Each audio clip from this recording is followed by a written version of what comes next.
781 দিনের দীর্ঘ অপেক্ষার অবসান। অবশেষে ব্রাজিলের জার্সিতে ফিরলেন নেইমার জুনিয়র।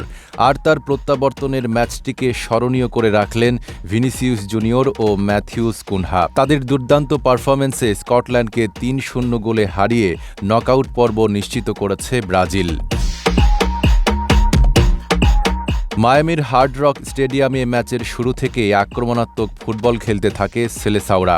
মাত্র 7 মিনিটে স্কটিশ রক্ষণভাগের ভুলের সুযোগ কাজে লাগিয়ে গোল করেন ভিনিসিয়াস জুনিয়র।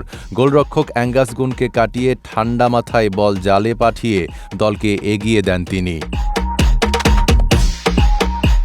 এদিকে গোল হজমের পর ঘুরে দাঁড়ানোর চেষ্টা করে স্কটল্যান্ড, তবে ব্রাজিলের আক্রমণের ধার থামানো কঠিন হয়ে পড়ে তাদের জন্য। প্রথমার্ধের যোগ করার সময়ে ব্রুনো গুইমারেসের নিখুঁত ক্রস থেকে দারুণ এক হেডে নিজের দ্বিতীয় গোল করেন ভিনিসিয়াস। RICL TMX, যুগের পর যুগ স্থাপনা থাকে মজবুত। চলতি বিশ্বকাপে এটি ছিল তার চতুর্থ গোল।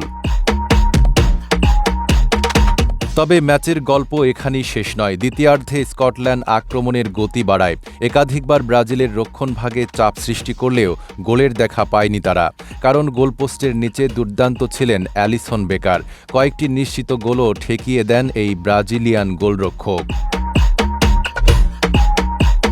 অন্যদিকে সুযোগ পেলেই পাল্টা আক্রমণে ভয়ঙ্কর হয়ে উঠছিল ব্রাজিল। ম্যাচের 60 মিনিটে ব্রুনো গুইমারেসের দ্বিতীয় অ্যাসিস্ট থেকে নিজের তৃতীয় বিশ্বকাপ গোলটি করেন ম্যাথিউস কুনহা। সব মিলিয়ে নেইমারের দীর্ঘ প্রতীক্ষিত প্রত্যাবর্তন, ভিনিসিয়াসের জোড়া গোল, কুনহার ধারাবাহিকতা এবং অ্যালিসনের দুর্দান্ত গোলকিপিং, 3 ম্যাচে 7 পয়েন্ট নিয়ে গ্রুপ চ্যাম্পিয়ন হয়ে নকআউট পর্বে উঠেছে 5 বারের বিশ্ব চ্যাম্পিয়ন ব্রাজিল।